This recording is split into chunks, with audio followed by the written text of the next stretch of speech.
안녕하십니까. 사회복지과 이재환입니다. 제4주차 3차시 강의 주제는 우리나라 장애인복지의 역사적 전개 과정에 관한 내용입니다.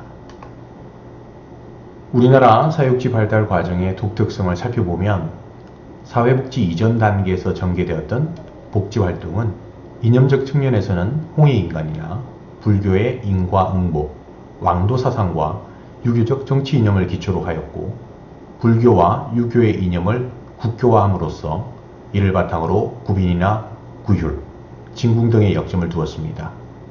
일제강점기에는 식민지의 영향으로 외세에 의한 제도 도입의 특징을 가지고 있고 현대사회복지의 경우에는 정치적, 경제적, 사회적 상황과 깊은 관련성을 갖습니다.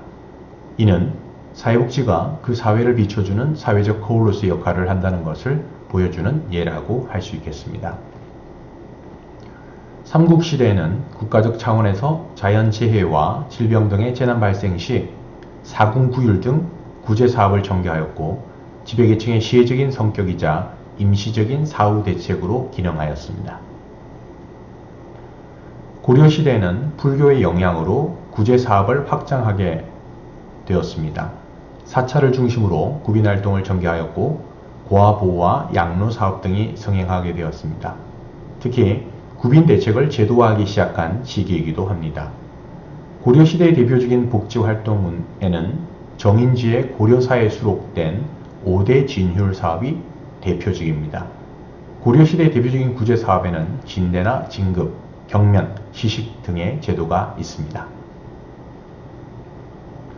고려시대의 장애복지와 관련해서는 삼국시대와 마찬가지로 구휼행정이라고 하는 큰 틀 속에서 다루어집니다. 장애를 가지고 있다고 해서 특별히 별도로 보호 조치를 하기보다는 일반적으로 빈곤 문제를 갖고 있는 사람들 틈에 함께 포함시켜 구빈 활동이 이루어졌다고 할 수 있겠습니다. 조선시대에는 유교의 정치 이념인 왕도 정치를 실시함으로써 빈민의 1차적인 구제 책임을 지방관에게 부여한 것이 특징입니다. 특히 비황, 구황, 구료라는 구빈 제도를 두었고 장애인에 대해서는 세상에 버릴 사람은 하나도 없다 라고 하는 관점에서 접근한 시기이기도 합니다. 자, 근대 이전과 일제강점기, 미군정기에는 특별히 장애인만을 지원하기 위한 제도 등을 마련해 두고 있었다기 보기는 어렵습니다. 다만 조선 구호령 제정 시 장애인에 대한 보호를 포함시켰다는 것이 하나의 특징이 될 수 있겠습니다. 자, 현대의 장애인복지는 1981년 심신장애자복지법 제정을 전후로 태동기와 전환기로 구분하고 장애인복지법으로 제명 변경이 이루어진 1989년을 기준으로 발전기, 1999년 이후를 도약기로 구분해 볼 수 있겠습니다.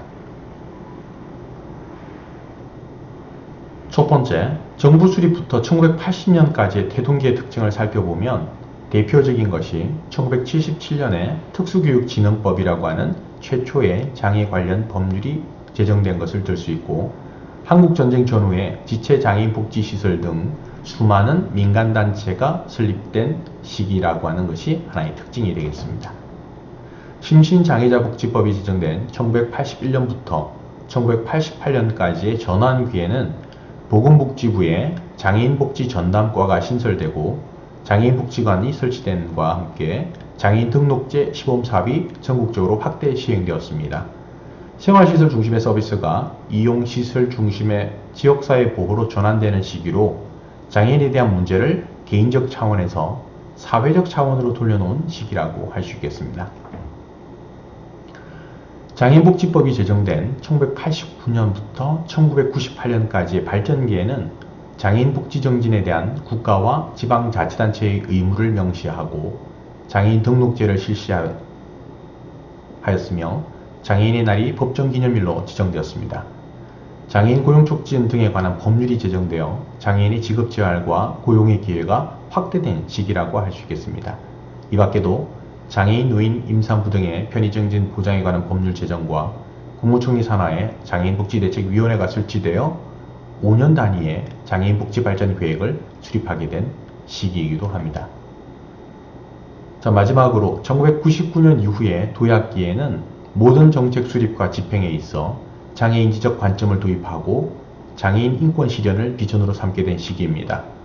1999년 법 개정을 통해 기존의 5종류의 장애 유형을 10종류로, 2003년 법 개정을 통해서 15종의 장애 범주로 확대하였습니다. 장애인 고용촉진 및 직업재활법 제정을 통해서 여성장애인과 중증장애인의 고용촉진을 도모하게 된 시기이기도 합니다. 또한 장애인 차별금지 및 권리구제 등에 관한 법률 제정과 자립생활 이념의 도입 등으로 장애인의 문제를 복지의 관점에서 인권의 관점으로 돌려놓게 되었습니다. 최근에는 장애인과 관련한 접근권이나 노동권, 교육권, 차별금지, 권리찾기 등의 영역이 강조되고 있는 상황입니다. 이상으로 제4주차 강의를 마치겠습니다. 감사합니다.